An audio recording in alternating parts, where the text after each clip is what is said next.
भारत में एक भी मज़ार, एक भी दरगाह, एक भी मस्जिद सरकार के कंट्रोल में नहीं है, एक भी चर्च सरकार के कंट्रोल में नहीं है, लेकिन 4 लाख मंदिर सरकार के कंट्रोल में हैं। 1863 में पहला कानून बनाया था अंग्रेजों ने मठ और मंदिर को कंट्रोल करने के लिए, उसको कहते हैं रिलीजियस एंडाउमेंट एक्ट। उस कानून को खत्म करने की बजाय आजादी के बाद से उसमें 29 कानून और बना दिए गए। अब टोटल 30 कानून हो चुके हैं जो मठ और मंदिर को कंट्रोल कर रहे हैं। यह सेकुलरिज्म नहीं है। आर्टिकल 26 में बहुत साफ साफ लिखा हुआ है, सभी धर्मों को अपने अपने मठ, अपने मंदिर, अपने धार्मिक स्थान को अपने तरीके से मैनेज करने का पूरा अधिकार है।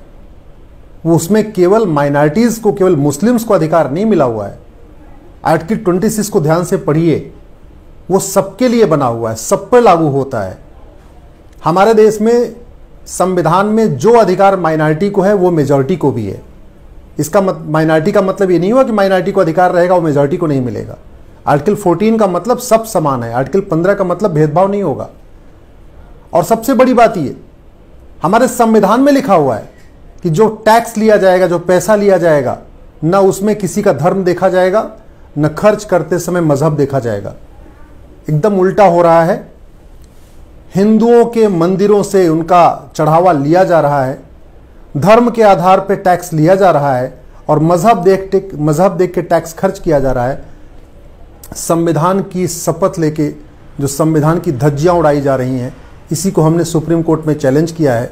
हमने सभी 30 कानूनों को सुप्रीम कोर्ट में चैलेंज किया हुआ है और हमें पूरा विश्वास है कि सुप्रीम कोर्ट इन 30 कानूनों को खत्म करेगा।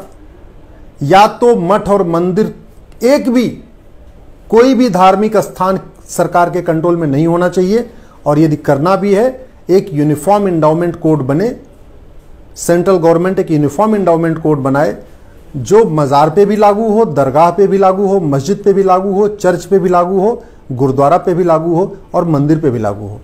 या तो सब सरकार के कंट्रोल में होने चाहिए या तो एक भी सरकार के कंट्रोल में होने चाहिए। ये भेदभाव बंद होना चाहिए।